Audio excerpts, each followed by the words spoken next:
साथियों, आज की वीडियो में हम लोग डिस्कस करेंगे चार्ल्स लैम्ब पर आधारित 1 से लेकर के 50 तक के एमसीक्यूज को। और ये एक रैपिड वीडियो होगा, इसमें हम बहुत ज़्यादा कुछ नहीं बताएंगे, सीधे सीधे क्वेश्चन को पढ़ेंगे और उसका आंसर टिक करवाएंगे। मेरा उद्देश्य है कि पीजीटी के एग्ज़ाम तक आपको मैक्सिमम क्वेश्चंस को डिलीवर करना। तो चलो शुरुआत करते हैं आज की वीडियो। सबसे पहला क्वेश्चन है हमारा, Charles lamb road, Charles Lamb ने लिखते थे हिज एसेज, अपने निबंधों को अंडर द पेन नेम। ये कौन सा पेन नेम यूज करते थे? तो चार्ल्स लैम्ब इलिया नाम से अपने निबंधों को पब्लिश करवाते थे, इलिया नाम से लिखा करते थे। ऐसे आप इलिया करके भी इनका लिखा हुआ है, ठीक है। अब जैसे जॉन गॉल्सवर्दी, जॉन सिंजॉन के नाम से लिखा करते थे, स्टार्टिंग वर्क अपने पब्लिश करवाया करते थे, उसी तरीके से चार्ल्स लैम्ब भी, उनका भी एक पेन नाम था, क्या था? एलिया। और नेक्स्ट क्वेश्चन हम लोग डिस्कस करेंगे आपके लिए। अगला क्वेश्चन है हमारा, हु वाज, यहाँ पे एलिया कर लो दोस्तों, Elia under whose name Lamb published his essays, यानी कि एलिया कौन थे और जिनके नाम से लैम्ब ने अपने निबंध को प्रकाशित किए। तो एलिया कोई और नहीं, यहाँ पर आपको ये बताना इलिया कौन थे। तो इलिया इन्हीं चार्ल्स लैम्ब के साथ, यानी कि लैम्ब्स कलीग, लैम्ब के क्या थे? कलीग थे, वर्किंग काम करते थे विद हिम, उनके साथ in the east India house में। लैम्ब के सहयोगी थे और उन्हीं के साथ ईस्ट इंडिया हाउस में काम करने वाले व्यक्ति थे और उनका नाम था इलिया। उन्हीं के नाम से ये क्या करते थे? अपने वर्क को पब्लिश करवाते थे दोस्तों। ये भी हमको पता लग गया। तीसरा क्वेश्चन देखिएगा, तीसरा क्वेश्चन हमारा कहता है कि where in was Lamb's essay first published seriously, यानी कि जो चार्ल्स लैम्ब थे, चार्ल्स लैम्ब के सबसे पहले ऐसे कौन सी मैगजीन में पब्लिश हुए थे? तो इन दी लंदन मैगजीन में। किस में? इन दी लंदन मैगजीन में इनको पब्लिश करवाया जाता था। याद बनाए रखना इस चीज़ को। और अगला हम लोग डिस्कस करेंगे आपके साथ में, चौथा क्वेश्चन हमारा क्या है, lamb suffered from a hereditary disease. Charles lamb भी एक हेरिडेटरी डिसीज से सफ़र करे फॉर सम टाइम, कुछ समय के लिए। What is that disease? देखो, इनके पूरे परिवार में ये डिसीज थी। हेरिडेटरी डिसीज वो होती है जो आनुवंशिक रूप से हमको कोई रोग मिले, यानी कि पीढ़ी दर पीढ़ी जो हमारे परिवार में चला आए, ऐसे रोग को हम हेरिडेटरी डिसीज कहते हैं। तो समझ लीजिए यहाँ पर जो चार्ल्स लैम्ब थे, कुछ समय से उनको भी आनुवंशिक रोग से पीड़ित थे, यानी कि हेरिडिटरी डिसीज इनके पूरे परिवार को थी। तो वो कौन सी थी? स्ट्रीक ऑफ मैडनेस, पागलपन के दौड़े पड़ना, ठीक है। तो ये ऑप्शन आपका क्या होगा? सही होगा। अच्छा, आप ये बताओ, कंजप्शन से किसके साथ ये डिसीज किसको होती है? जॉन कीट को, ध्यान रखना, ठीक है। पांचवा क्वेश्चन देखो कौन सा है हमारा, लैम्ब ने स्टार्टेड किया हिज कैरियर को एज के रूप में। तो एक ईस्ट इंडिया हाउस में क्लर्क के रूप में अपने कैरियर को इन्होंने शुरुआत किया, चार्ल्स लैम्ब ने, ठीक है। अगला क्वेश्चन नंबर 6 हमारा कहता है कि Lamb did not marry because, Lamb ने शादी नहीं की क्योंकि he had to maintain his mad sister. यहाँ पर टाइपिंग मिस्टेक है, हिज कर लीजिएगा, ठीक है। उन्होंने शादी क्यों नहीं की? तो समझिए, विवाह इसलिए नहीं किया क्योंकि उन्हें अपनी पागल बहन की भी देखभाल करनी थी, मेंटेन करना था उनको भी। अगला 7 नंबर पे, ऐसा नहीं है इन्होंने किसी के लिए शादी के लिए प्रपोज ना किया हो, ये ध्यान रखिए, इन्होंने शादी के लिए प्रपोज किया है। 44 वर्ष की अवस्था में भी एन टर्नन को प्रपोज किया था, इससे पहले भी ये प्रपोज कर चुके थे, ठीक है। ध्यान बनाए रखना, जो कि रोजालैंड ग्रे में इनकी कहानी मिलती है। एन सिमोन करके एक नाम था, 1792 में इन्होंने प्रपोज किया था एन सिमोन्स को। लेकिन एन सिमोन्स किससे शादी कर लेती हैं? एक बैटरम नाम का व्यक्ति होता है, उससे शादी कर लेती हैं, जो कि एक सिल्वर स्मिथ होता है या पॉन ब्रोकर भी कह सकते हो, ठीक है। उससे ये शादी कर लेती हैं। चलो फिलहाल नेक्स्ट हम बहुत ज़्यादा लो, आगे क्वेश्चन ही आ गया। लैम्ब लव्ड, लैम्ब प्यार करते थे अ वुमन, एक महिला से, हुम जिसको however he could not marry, लेकिन फिर भी वह उससे शादी नहीं कर पाए। व्हाट इज हर नेम, उसका नाम क्या था? तो यहाँ पर मैं फिर पढ़ देता हूँ लैम्ब एक ऐसी स्त्री से प्रेम करते थे जिससे वह विवाह नहीं कर पाए और उसका नाम बताना है आपको, तो एन सिमोन्स नाम था। क्या था? एन सिमोन्स दोस्तों। 9 नंबर पे देखिएगा, इन विच ऐसे कौन से ऐसे में does a Lamb make an indirect allusion to his frustration in love. इसका अर्थ ये हुआ कि जो लैम्ब थे, लैम्ब ने किस निबंध में, अपने किस ऐसे में प्रेम की एक अपनी कुंठा नहीं होती है, कुंठा से मतलब बहुत ज़्यादा फ्रस्ट्रेशन, बहुत ज़्यादा फ्रस्ट्रेशन इनडायरेक्टली रूप से संकेत किया, उसमें इंडिकेट किया, इनडायरेक्टली एल्यूजन किया, वो किस में? ड्रीम चिल्ड्रन में। ठीक है, किस में दिखा? इनके ड्रीम चिल्ड्रन वर्क को पढ़ोगे तो उसमें दिखेगा ये बात। 10 नंबर का क्वेश्चन है, who called lamb gentle hearted Charles. Important लगा लो, यानी कि चार्ल्स लैम्ब को ये कमेंट किसने दिया, किसने उन्हें जेंटल हार्टेड चार्ल्स बोला? तो वो थे एस.टी. कॉलरिज हमारे। आपको ये बताना है, चलो आगे आएगा क्वेश्चन तब हम डिस्कस करेंगे। 11 नंबर का क्वेश्चन हमारा कहता है कि it is the man Charles Lamb the constitute the charm of his written word who says this. फिर रिपीट कर देता हूँ, ये क्या कहता है? कह रहा है यह वह आदमी है जो चार्ल्स लैम्ब ने अपनी लिखित शब्दों के आकर्षण का गठन किया। इट इज द मैन, ये वही आदमी है, वही कौन? Charles Lamb the constitute the charm of his written word. Okay, who says this? ये कहा था कैनन आइंगर ने। किसने? कैनन आइंगर ने। थोड़ा सा ध्यान, इसलिए मैं ऐसी चीज़ों को भी लेकर आ रहा हूँ क्योंकि टीजीटी का पेपर ही देखिएगा कहाँ से कहाँ बना है, तो कुछ भी कहीं से कुछ भी पूछा जा सकता है, इसलिए हमें जहाँ मैक्सिमम जितने क्वेश्चन जहाँ से मिले उतना रिवीजन करते चलो। 12 number, who calls lamb, lamb को किसने पुकारा one of the best beloved of English author. ये कमेंट किसने दिया? वन ऑफ द बेस्ट, यानी कि लैम्ब को अंग्रेजी लेखकों के सबसे प्रियतम में से एक, सबसे अच्छे लेखकों में से एक, बिलव्ड ऑफ इंग्लिश ऑथर्स। ये बात कौन कहता है? तो ये बात कहने वाले W.H. हडसन हैं। कौन है? W.H. हडसन। और 13 नंबर की अगर हम बात करें तो 13 नंबर पे क्या है? Which of the following essay of lamb is most autobiographical. इनमें से कौन सा चार्ल्स लैम्ब का एसे जो है, ये 4 दे रखे हैं, इनमें से कौन सा चार्ल्स लैम्ब का एसे वो मोस्ट ऑटोबायोग्राफिकल है? निम्नलिखित में से कौन सा निबंध सबसे ज़्यादा आत्मकथात्मक है? तो कौन सा है? Bachelors complaint against married man. Bachelors complaint against married man, यानी कि जो विवाहित पुरुष होते हैं, विवाहित पुरुषों के खिलाफ जो है मैरिड की शिकायत, ऐसा। चलो भाई देख सुनते हैं इनका।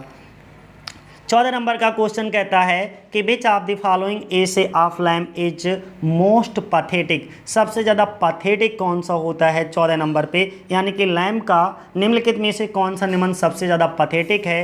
तो सबसे ज़्यादा पैथेटिक इनका कौन सा है? Dream children. और अगला क्वेश्चन देखिएगा 15 नंबर पे,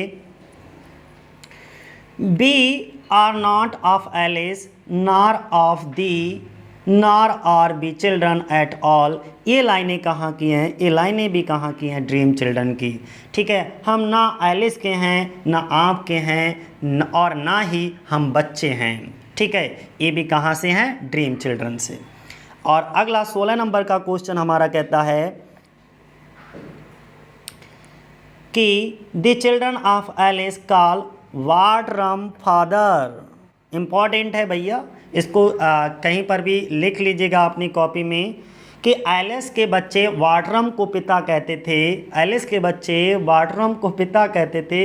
the man who married the woman whom Charles Lamb beloved. मैंने क्या बताया था? अभी तुमको बताया था कि इनकी एक प्रेमिका थी जिनसे 1792 में इन्होंने प्रेम किया था, एनी सिमोन्स। उनने किससे शादी कर ली भैया? तो वो हैं बाटरम, बाटरम से शादी कर ली। अब इनके जो बच्चे होंगे, ठीक है, तो एलिस कौन है? एलिस को इन्होंने किसके लिए? एन सिमोन्स के लिए यूज किया है शब्द। और वैसे भी इसमें ड्रीम चिल्ड्रन में एलिस कौन थी? मैरी। ड्रीम चिल्ड्रन में एलिस किसके लिए यूज किया गया था? एलिस वैसे तो इनकी दादी माँ के लिए यूज किया गया था एलिस। चलो एलिस सर्च करके, खैर कोई बात नहीं। तो यहाँ पे समझ लीजिएगा फिलहाल, the children of Alice call Bartrum father, यानी कि the children of Alice, Alice के बच्चे बार्ट्रम को क्या कहेंगे, पिता कहते हैं। तो ये द मैन हु, इसका अर्थ समझ लो, वह पुरुष जिसने उस स्त्री से विवाह किया जिससे लैम्ब प्यार करते थे, बस ऐसे समझ लो। और वो स्त्री कौन थी जिससे लैम्ब प्यार करते थे, वो एनसिमोन्स थी। लेकिन एनसिमोन ने शादी किससे कर ली, बार्ट्रम से कर ली। तो बार्ट्रम के यानी कि बच्चे जो एनसिमोन्स के जो बच्चे होंगे वो बार्ट्रम को ही तो पिता कहेंगे। तो ये सिंपल है, कोई इशू नहीं है उसमें। आगे देखो 17 नंबर का क्वेश्चन क्या कहता है, लैम वन सैड, लैम ने एक बार कहा, I am my self the subject of my essay, who does it mean, इसका मतलब क्या है।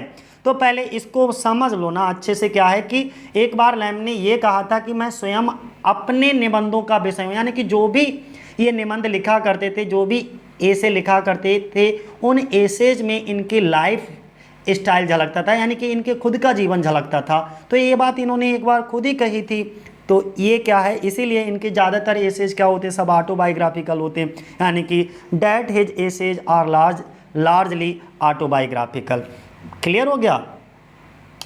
उनके निबंध काफ़ी हद तक कैसे थे, ऑटोबायोग्राफिकल थे। अगला 18 नंबर पे अगर हम बात करेंगे आपसे, तो 18 नंबर हमारा क्या कहता है, समझ लीजिए। प्यारा सा क्वेश्चन है, it is said that Lamb smiled with one eye and बेब्ड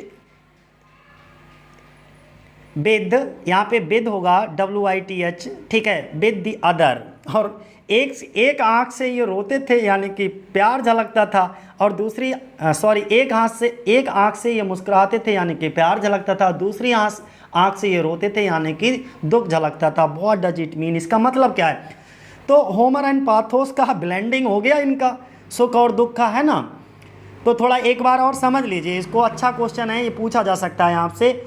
ये कहा जाता है कि जो लैम्ब थे, लैम्ब एक आंख से मुस्कुराते थे और दूसरी आंख से रोते थे, एक आंख से मुस्कुराते थे और दूसरी आंख से रोते थे। तो इसका अर्थ क्या है, इसका मतलब क्या है, तो इसका अर्थ कुछ और नहीं है। उनके निबंधों में क्या होता था, हास्य और मार्मिकता का मिश्रण था। होमर और पाथोस दोनों दिखती थी, यानी कि dash there was a blending, blending का मतलब होता है मिश्रण होना। आप ह्यूमर एंड पाथोस, हास्य और दुख, यानी कि सुख और दुख दोनों का मिश्रण मिलता था इन एज एसेज, उनके एसेज में। तो ये क्लियर हो गया। नेक्स्ट 19 नंबर का हमारा क्वेश्चन क्या कहता है, समझो।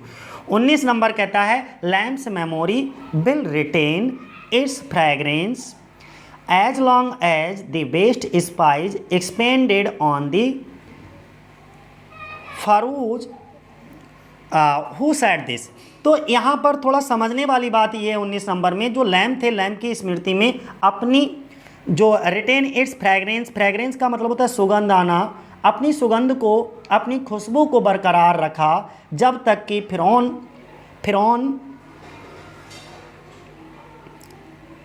फ्रोहोल समझ लीजिएगा, ठीक है, फ्रोहो पर सबसे अच्छा और क्या करा, दी बेस्ट स्पाइस एक्सपेंडेड कर दिया, यानी कि सबसे अच्छा मसाला खर्च किया जाता था। ये किसने का, ये कमेंट है रॉबर्ट साउदे का।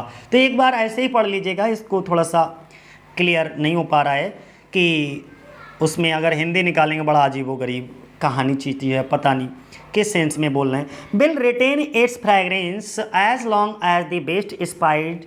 आपके लिए कोई बेस्ट एक्सप्लेनेशन इसका हो तो हमें भी कमेंट करिएगा, हम भी पढ़ लेंगे उसको। Lamb's memory will retain its fragrance, its fragrance का मतलब होता है सुगंध, as long as the best spice, spice का मतलब होता है कोई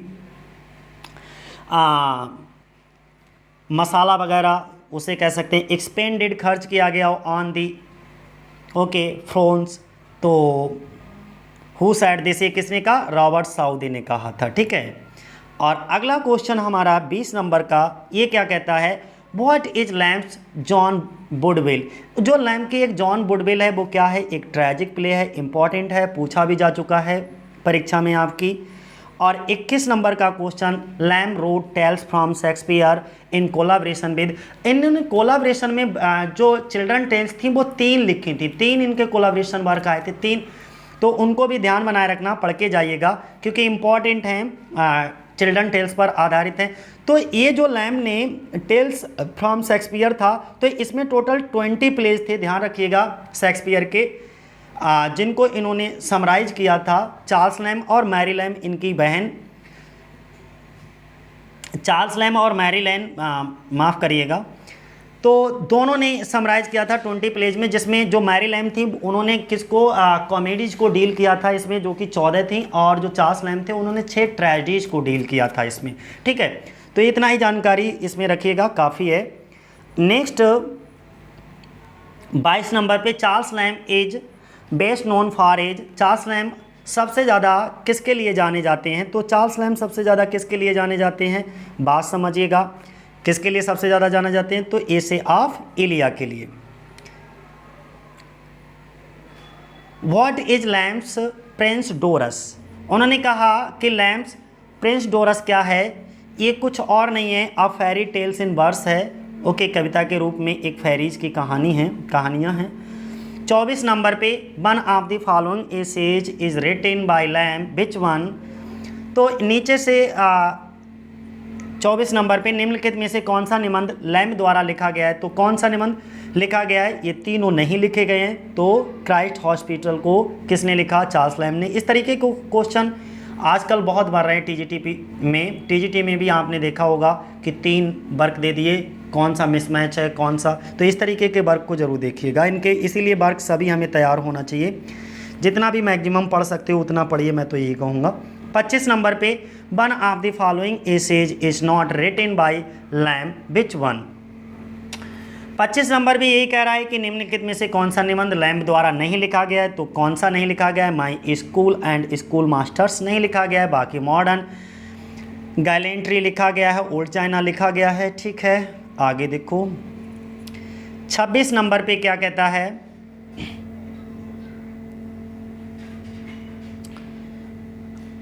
adventures, who is the writer of the adventure of Ulysses? Adventure of Ulysses का राइटर कौन है? तो मैरी लैम्ब है एडवेंचर ऑफ यूलिसिस की।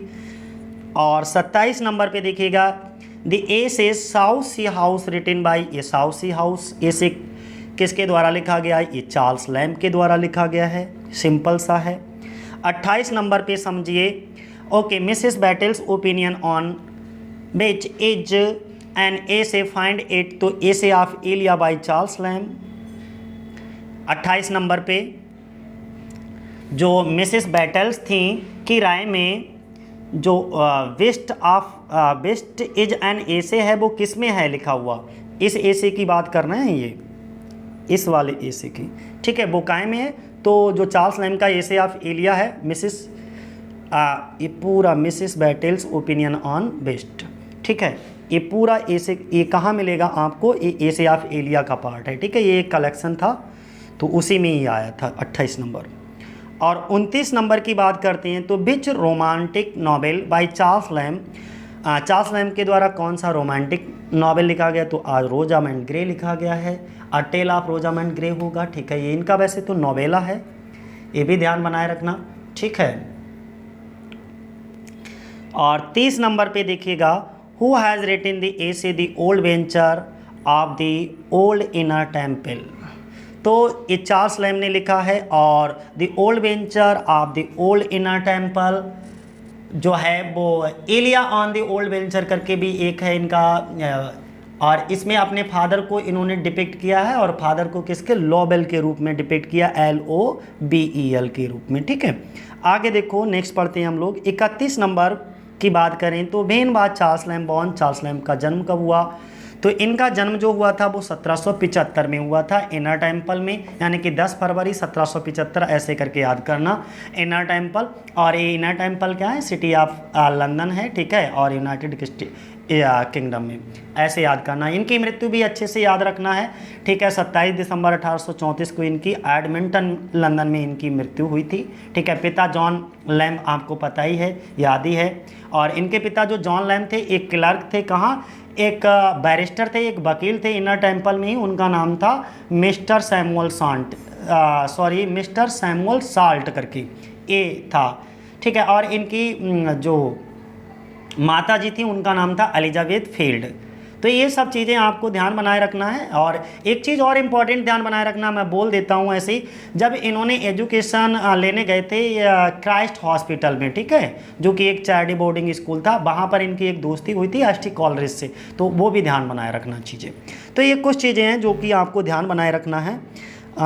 ये तो हो गया। 32 नंबर पे देखिएगा क्या कहता है, who is called the Prince of English assist. बहुत मोस्ट इंपॉर्टेंट है, प्रिंस ऑफ इंग्लिश एसिस्ट किसको कहा जाता है, चार्ल्स लैम्ब को। और फादर ऑफ इंग्लिश एसिस्ट किसको कहा जाता है, बेकन को, ठीक है, sir Francis Bacon aphoristic style के लिए जाने जाते हैं। अगला, where was Charles Lamb born. Charles Lamb का जन्म कहाँ हुआ वो हम बता ही चुके हैं, कहाँ हुआ, लंदन में हुआ था। और कभी कभी इनर टेम्पल भी आपको ऑप्शन में दिया होगा, तो इनर टेम्पल दे रखा हो तो भी आपको वही टिक करना है। मृत्यु इनकी एडमंटन लंदन में हुई थी, एडमंटन। ये सब चीज़ें आपकी उंगलियों पर रटी हुई होना चाहिए, तभी वहाँ पर बहुत प्रेशराइज होता है, बहुत ज़्यादा प्रेशर होता है जब हम लोग एग्ज़ाम हॉल में होते हैं, पता हुई चीज़ें भी गलत हो जाती हैं, तो इसलिए बड़ा ध्यानपूर्वक चीज़ें हमें अच्छे से क्लियर करके जाना है चीज़ों को। What is Charles lamb often called. Charles lamb को क्या कहा जाता है, 34 नंबर पे देखिएगा चार्ल्स लैम्ब को क्या कहा जाता है, तो एंटीक्वेरियन कहा जाता है। और एंटीक्वेरियन क्या होता है, इसको पुरातात्विक नहीं होता है, हिंदी में शायद वही कहते हैं एंटीक्वेरियन। ये स्पेलिंग के मात से बहुत ज़्यादा इंपॉर्टेंट है, इस तरीके की स्पेलिंग बहुत बनती है, ठीक है, एंटीक्वेरियन। इस बार तो प्रेपोजिशन और स्पेलिंग से ही पूरा पेपर भरा हुआ था टीजीटी का। और 35 नंबर की अगर हम बात करें, बिच होगा, ये स्पेलिंग मिस्टेक है। बिच स्कूल, कौन से स्कूल में डिड चार्ल्स लैम्ब अटेंडेड। तो चार्ल्स लैम्ब ने कौन से स्कूल को अटेंड किया था, तो क्राइस्ट हॉस्पिटल। वहाँ पर और बढ़िया बढ़िया ऑप्शन होंगे कि क्राइस्ट हॉस्पिटल क्या है, जहाँ पर इन्होंने शिक्षा ग्रहण की थी वो है, या जहाँ पर इन्होंने इलाज कराया था वो है, ठीक है। तो ये ध्यान रखना, यहाँ पर इन्होंने शिक्षा ग्रहण की थी। ये क्राइस्ट हॉस्पिटल कुछ और नहीं है, बल्कि क्या है, एक बोर्डिंग स्कूल है। और यहीं पर इनकी दोस्ती हुई थी बहुत अच्छे से एस टी कॉलेज के साथ में, जो जीवन पर्यंत इनके दोस्त बन गए थे। सारी चीज़ें मज़े से तैयार करते रहो। 36 नंबर क्या कहता है हमारा, Charles lamb loved a woman. Charles lamb एक महिला से प्रेम करते थे जिसका नाम क्या था, एन होगा, ये ANN, Ann Simmons. Ann Simmons से ये प्यार करते थे, किससे, एन सिमोन्स से। और मैरी लैम्ब कौन थी, इनकी बहन थी, ठीक है। तो एन सिमोन से जब ये प्यार करते थे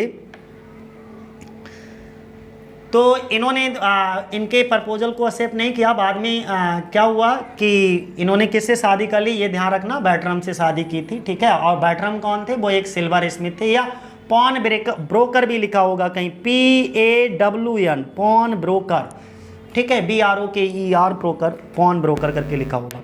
ओके, नेक्स्ट 37 नंबर पे देखिएगा जाकर के, Charles Lamb first published book. बाद चार्ल्स लैम्ब की सबसे पहली पब्लिश्ड बुक कौन सी थी, Charles Lamb first publish work was blank verse में था ये, ठीक है। और अगला, एसे ऑफ इलिया पब्लिश्ड इन, कब पब्लिश हुआ था, 1830 में। और इसका सेकेंड एडिशन कब आया था, एसे ऑफ इलिया का, वो भी ध्यान रखना, 33 में, ठीक है। फर्स्ट कब आया था, 23 में। और लास्ट एसेज ऑफ इलिया करके कब आया था, 1833 में। जो फर्स्ट एसेज ऑफ इलिया आया था, इसका सबसे पहला वर्क कौन सा था जिससे शुरुआत हुई थी, तो दी साउथ सी हाउस था, ये भी ध्यान रखना। फिर ऑक्सफोर्ड इन दी वेकेशन था। और एक इम्पॉर्टेंट है, क्राइस्ट हॉस्पिटल 5 and 30 years एगो करके, ठीक है। तो ये ऐसे याद करना। इनका एक और इम्पॉर्टेंट वर्क आपको पढ़ के जाना है, ये ड्रीम चिल्ड्रन रिवायर करके जो लिखा गया है, अपने ख्यालों में खोए रहना, ठीक है। एक और इनका इम्पॉर्टेंट है, मुझे याद आ रहा है, a bachelor complaints of the behaviour of married people, ये भी इम्पॉर्टेंट है। इनके कुछ बहुत अच्छे हैं जो कि आपको पढ़ के जाना। जैसे लास्ट से आप इलिया की बात करते हैं जो 1833 में आया था, उसमें पुअर रिलेशन बहुत अच्छा है इनका। और शायद कन्वल्सेंट, जो कि अभी टीजीटी में भी पूछा गया था, है ना, रिकवरी फ्रॉम इलनेस, कन्वल्सेंट जो कि बीए के सिलेबस में भी लगी हुई है, ये से लगा हुआ है चार्ल्स लैम्ब का, from the recovery of his illness. तो और ये वाला क्वेश्चन गलत कर दिया है आयोग ने, लेकिन इस पर नंबर मिलेंगे डेफिनेटली कन्वल्सेंट वाले पे। माफ़ करना। 39 देखो हमारा क्या कहता है, चार्ल्स लैम्ब वुडविल। चार्ल्स लैम्ब का जो वुडविल है वो क्या है, एक बस ड्रामा है। अब आपको ये बताना है ये वुडविल कब पब्लिश हुआ, ठीक है। और 40 नंबर का क्वेश्चन हमारा कौन सा है, tales from Shakespeare most important बात रिटेन इन कब लिखा गया, 1807 में लिखा गया। और जो टेल्स फ्रॉम शेक्सपियर है ये क्या एक चिल्ड्रन बुक थी, ये भी ध्यान रखना, जो कि चार्ल्स लैम्ब और इनकी सिस्टर मैरी लैम्ब के द्वारा लिखा गया था। ठीक है, इसमें जो चार्ल्स लैम्ब थे इन्होंने जो शेक्सपियर की ट्रेजेडी थी उस पर वर्क किया था, और जबकि जो मैरी लैम्ब थी उन्होंने किस पे फोकस किया था, तो शेक्सपियर की कॉमेडीज पर फोकस किया था, ध्यान रखना। ठीक है, जिसमें जो मैरी थी उन्होंने 14 कॉमेडीज को इनका समराइज किया और लैम्ब ने 6 ट्रेजेडीज को, कुल मिलाकर के कितनी हो गई टेल्स फ्रॉम शेक्सपियर में 20 वर्क को इन्होंने समराइज किया था। ठीक है, और ये कब आया ये भी अब आपको पता लग गया, 1807 में। इंपॉर्टेंट है इसलिए थोड़ा थोड़ा बता देता हूँ इनके बारे में। चार्ल्स लैम्ब लास्ट वर्क, और चार्ल्स लैम्ब का लास्ट वर्क कौन सा था, तो द लास्ट एसेज ऑफ इलियाई था, जो कि कब आया था, 1833 में आया था ये। और अगला हम बात करेंगे कि the last essays of Elia कब पब्लिश हुआ था, तो 1833 में आया था। तो फर्स्ट कब आया था, फर्स्ट वाला भी ध्यान बनाए रखना, 1823 में आया था। ठीक है, 1823 में। अगला,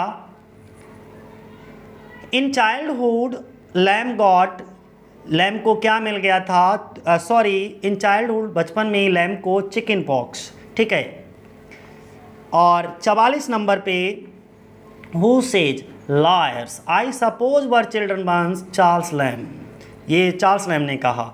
और फिर 45 पे अ टेल ऑफ रोजामेंट ग्रे बाज क्या है, एक रोमांस है और बहुत प्यारा है, ये भी ध्यान रखना। अ टेल ऑफ रोजामेंट ये आया था, इनका रोमांस तो है ही है, साथ ही साथ में ये भी ध्यान बनाए रखना ये आया कब था, 1798 में आया था। और ये इन्होंने डेडिकेट किया था अपने एक चार्ल्स लैम्ब के टेल ऑफ रोजामेंट ग्रे की बात कर रहे हैं, अ टेल ऑफ रोजामेंट ग्रे की, उसी की कहानी है 1798 में। और ये बात ध्यान बनाए रखना, ये किसको डेडिकेट किया इन्होंने ये वर्क अपना, ये इनका नॉवेल था, नॉवेल बल्कि ना कहो नोवेला था। ठीक है, तो इसको इनके एक दोस्त थे क्राइस्ट हॉस्पिटल में, एक तो दोस्त तो हम बता ही चुके हैं। ठीक है, एसटी कॉलेज से इनकी दोस्ती हुई थी, और दूसरे इनके एक दोस्त और थे जिनका नाम था मर्माड्यूक थॉमसन। ठीक है, क्या नाम था, मर्माड्यूक थॉमसन। उनको इन्होंने ये क्या करा था, डेडिकेट किया था। ठीक है, और इसमें जो स्टोरी दिखाई जाती है टेल ऑफ रोजामेंट ग्रे में, एक नाम होता है एलन क्लेयर। ठीक है, और वो प्यार करता है रोजामेंट ग्रे से। ठीक, ये कहानी होती है। अब आगे देखो क्या है, मैं ज़्यादा डिटेल नहीं करूँगा। 40 नंबर पे who was Charles lamb life long friend, और ये तो बात अभी मैं बोलते ही बोलते बता दिया कि चार्ल्स लैम्ब का लाइफ लॉन्ग फ्रेंड।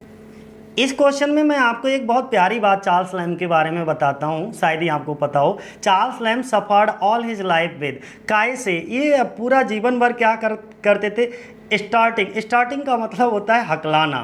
ठीक है, ये हकलाते थे, ध्यान रखिएगा। ठीक है, तो हकलाना कहलाता है। और अगला, which one is Charles Lamb sing, तो New Year's Day is everyone's birthday. Charles Lamb ने कौन सा इसमें कहा है, नए साल का हर दिन किसी का जन्मदिन होता है, हैं?